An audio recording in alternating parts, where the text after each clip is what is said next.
Chapter 10, Episode 1. Sarah woke up with the sun on her face. It felt a little odd. There was an angel smiling at her. She smiled back. What happened? You look so much like the Sleeping Beauty that I had to kiss you. I don't mean to kiss. Why is the sun shining? Sarah laughed. Suzanna laughed. It does that most days. Sarah sat up to take her in her surroundings. She could tell by the taste in her mouth that she had not gone out to feed. She was still wearing the stretched out floppy shirt she had on when she had laid down for Suzanna to do her research on her. I must have slept. After you tried to crush my head, you slept like a lizard. Lizard? I was thinking the lazing in the sun kind. She looked at the little clock on the bedside table to see if it was 08:08. She smiled. I smell fried potatoes. Sunday breakfast preparation. It's the only breakfast where we all get to sit down together. Oh, a family celebration. Maybe I should go. No, you were booked through breakfast. So I should stay? What do you usually eat for breakfast? Fruit. That's it? That's it. We could find you some fruit. Super. There's one other thing. I have to pray this time? No, we don't pray at breakfast. It's more informal. You go to church. I usually go with them. I don't do the blood and body thing. My parents know I'm a scientist. But they will want to know if we are going to go to church with them. Fuck. Really? You don't believe in God, but you want to go to church? I'm not the only one that doesn't believe and still goes to church. I'm not sure how many really believe any of it. It's like going to a different planet on Sunday where reality plays to the beliefs of the masses. Everyone pretends to believe the same thing so they can get along together and feel good about it. It's a social need. Church is good at feeding that need. Like those Star Trek freaks going to the conventions and wearing costumes and speaking Klingon or whatever.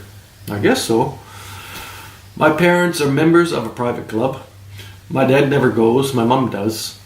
It has tennis courts, squash, a games room with snooker table and card tables, a swimming pool, bar, a restaurant, and it's full of lawyers, doctors, and bankers.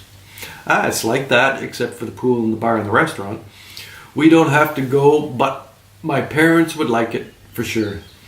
They think you must be a good girl. They think Christians are better people. They aren't really delusional about it. They don't burn witches anymore. Sarah thought about going to church.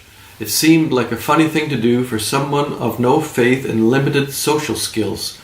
She imagined sitting among all the smelly creatures and resisting the urge to kill one slowly and brutally. It wouldn't be a problem. She could play it out only in her mind. She listened to her heartbeat and her breathing. She was very calm. It wouldn't be a problem. It could turn out to be a learning experience. Sarah decided it couldn't hurt to see what they do in a church. She had a basic idea, but had never sat in a church when they were doing their group participation event. It was Sunday tradition in the Connolly family to have scrambled eggs, bacon, sausage, home fries, and toast. Sarah could barely manage the smells. Are you sure you won't have any? I will be very happy with this grapefruit, banana, and mango.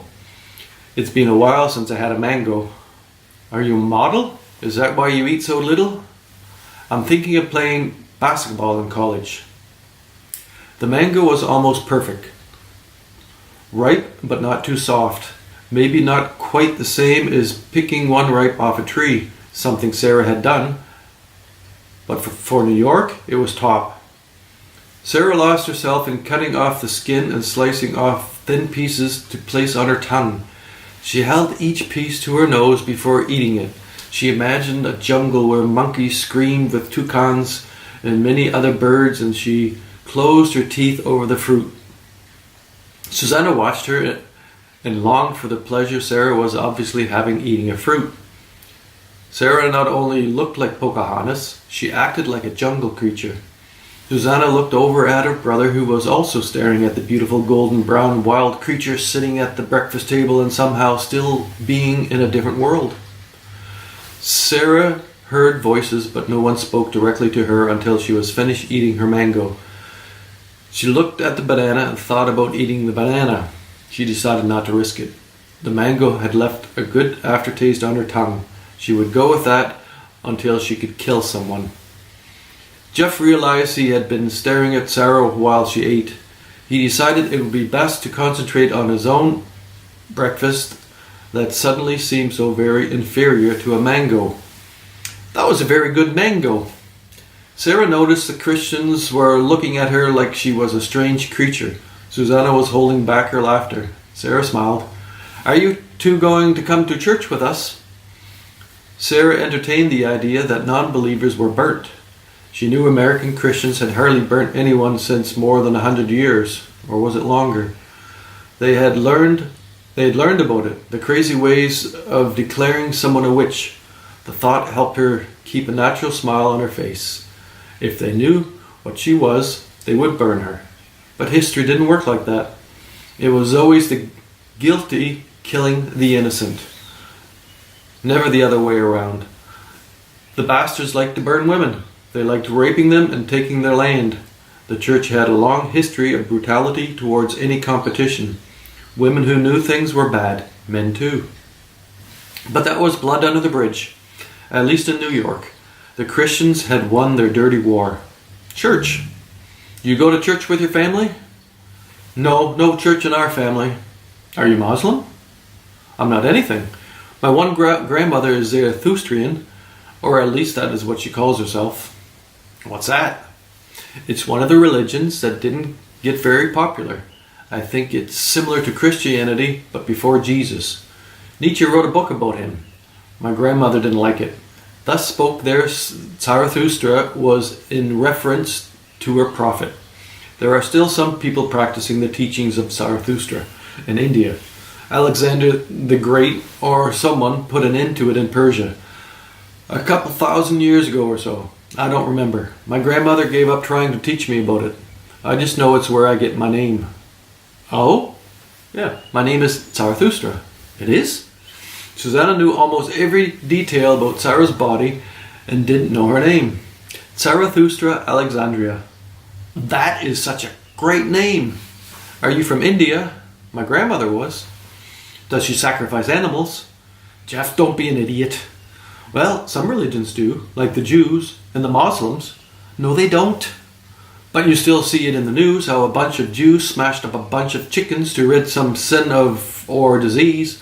Muslims are beating themselves with knives or dying of thirst because they can't drink while stranded in the desert because of that Ramadan thing. As far as I know, my grandmother's religion has few enthusiasts demonstrating to God their devotion by the killing of animals or torturing themselves. They do feed the dead to the vultures, or used to. In Sarah's family, they sacrificed humans, and that was just as bad as killing chickens.